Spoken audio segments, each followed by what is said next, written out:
আমরা চলেছি শহর থেকে বহু দূরে একটা সুন্দর গ্রাম, পাশেই সুন্দর নদী। আমরা চলেছি নদীর পাড়ে নদী দেখতে। সঙ্গে আমাদের রয়েছে শুভ, ওইখানকার লোকাল ছেলে। শুভ আমার খুব ভালো বন্ধু, আমি যখনই আসি ওর সাথে দেখা করি। আমি শুভম আর শুভ তিনজনে চলেছি বাইকে করে। আজকে আমাদের পরিকল্পনা আছে নদীর পাড়ে গিয়ে একটু মজা করব।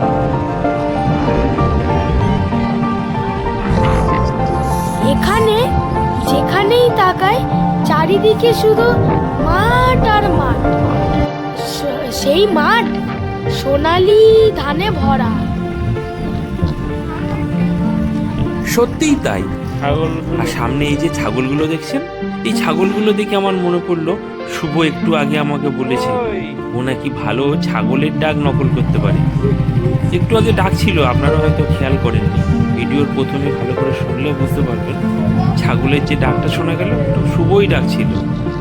ও খুব ভালো নকল করতে পারে। ও বাবা, ওখানে দেখো কতগুলো ছেলেরা খেলা করছে, চলো না আমরাও খেলি ওদের সঙ্গে।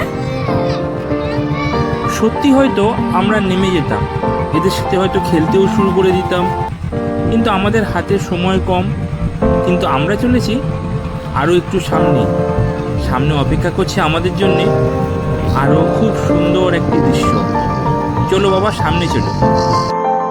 ও বাবা, ওই দেখো সামনে ওই তো নদী দেখা যাচ্ছে যে। হ্যাঁ বাবা, এই সেই নদী। এই নদীর পাড়ে আসলে মন জুড়িয়ে যায়। হ্যাঁ, আর এখানে বয়স্ক একজনের কাছ থেকে জানতে পেরেছি এই নদীর প্রাচীন ইতিহাস। দেখুন সামনে নদী, দেখুন সত্যি মনোরম দৃশ্য এক।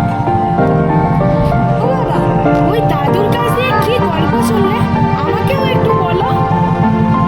উনি বলছিলেন মনসামঙ্গল কাব্যে নাকি এই নদীর উল্লেখ আছে।